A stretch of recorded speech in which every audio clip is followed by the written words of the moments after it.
Underworld don Dawood Ibrahim को जहर देकर मारने की खबर जब पाकिस्तान में फैली और पाकिस्तान के बाद भारत तक पहुंची तो भारत में यह खबर जंगल में आग की तरह फैल गई, क्योंकि भारत को इंतजार था कि किसी भी तरह से भारत दाऊद इब्राहिम को भारत लेकर आए और उसके बाद उसे कड़ी से कड़ी सजा दी जा सके, यानी उसे फांसी के फंदे तक लटकाया जा सके। जिस तरह से 1993 में सिलसिलेवार बम ब्लास्ट हुए थे और उसके बाद 200 से अधिक लोग मारे गए थे, उसके बाद से भारत की सरकार ये चाह रही थी, खासकर 2014 के बाद से जो सरकार बनी वो पूरी तरह से चाह रही थी कि दाऊद इब्राहिम को भारत लाया जाए और फांसी के फंदे पर उसे लटकाया जा सके। हालांकि अब पता चल रहा है कि दाऊद इब्राहिम पाकिस्तान में है, एक अस्पताल में उसका इलाज चल रहा है, लेकिन बहुत सारे सूत्र ये बता रहे हैं कि पाकिस्तान में वो मौत की नींद सो चुका है। बताया ये जा रहा है कि उसे जहर दिया गया है, मारा गया है, लेकिन बताया ये जा रहा है कि वो तमाम बीमारियों से ग्रसित था, इसलिए मौत की नींद दाऊद इब्राहिम सो गया है। जहां पर देश भर में दाऊद इब्राहिम के मरने की चर्चा है, जहां पर हर जुबान पर ये कहा जा रहा है, हर जुबान ये कह रही है कि दाऊद इब्राहिम मर गया या जहर दिया गया या फिर वो उसका इलाज चल रहा हो, वहीं पर विपक्ष का कोई भी नेता दाऊद इब्राहिम की मौत के बारे में कुछ भी कहने से बचता हुआ नजर आ रहा है। यानी कांग्रेस को देख लीजिए, समाजवादी पार्टी को देख लीजिए या टीएमसी को देख लीजिए, जनता दल यूनाइटेड को देख लीजिए या राजद को देख लीजिए, तमाम ऐसे संगठन है जो दाऊद इब्राहिम की मौत के बारे में कुछ भी बोलने से कतरा रहे हैं। आम आदमी पार्टी के भी कोई भी नेता ने ये नहीं कहा कि दाऊद इब्राहिम के बारे में जो खबरें उड़ रही हैं, जो खबरें सामने आ रही हैं, उसमें जरा भी तथ्य नहीं है, या ये भी नहीं कहा कि दाऊद इब्राहिम की मौत हुई है या नहीं हुई है, उससे वो क्या इत्तेफाक रखते हैं, इस बारे में भी उन्होंने कुछ भी नहीं कहा। इससे साफ तौर पर पता चलता है कि हर किसी पार्टी को, भाजपा को छोड़कर सभी को ये डर है कि अगर दाऊद इब्राहिम के बारे में उन्होंने कुछ भी बोल दिया, जरा भी कुछ कह दिया, दो शब्द भी बोला, तो फिर उनका वोट बैंक है वो खिसक जाएगा। उन्हें राष्ट्र से मतलब नहीं है,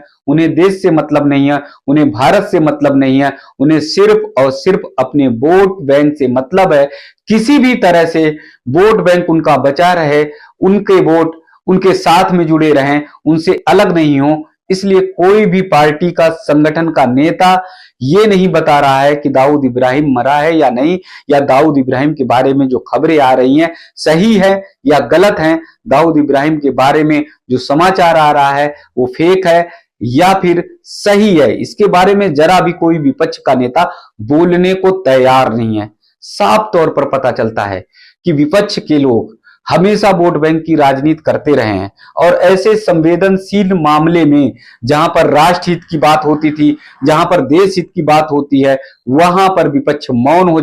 जाता है, शांत हो जाता है। विपक्ष बोलने को तैयार नहीं होता है ऐसे संवेदनशील मामलों में, जबकि ये मामला राष्ट्र हित से है, जबकि ये मामला देश हित से है, और जबकि ये मामला ऐसा है जिस मामले में देश के 200 से अधिक लोग मौत की नींद सो गए थे। उन परिवारों से पूछिए, उन लोगों से पूछिए जिनके लोग 1993 के दंगे में मारे गए, यानी बम ब्लास्ट में मारे गए, जिसका मुख्य आरोपी दाऊद इब्राहिम था और जिसको घोषित कर दिया गया था अपराधी, अंडरवर्ल्ड घोषित कर दिया गया था, यानी दुनिया का अंतरराष्ट्रीय आतंकवाद उसे घोषित कर दिया गया था। उसके बावजूद उसके बारे में कोई भी नेता बोलने को तैयार नहीं है। विपक्ष एकदम मौन है, शांत है।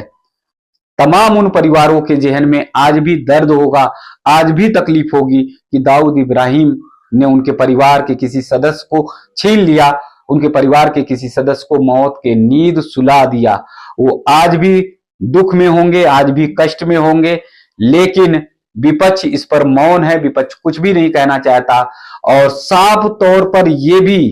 एकदम निश्चित है कि अगर दाऊद इब्राहिम की मौत निश्चित होती है, और हो सकता है मीडिया में ये खबर आज नहीं कल आती है, तो विपक्ष का कोई भी नेता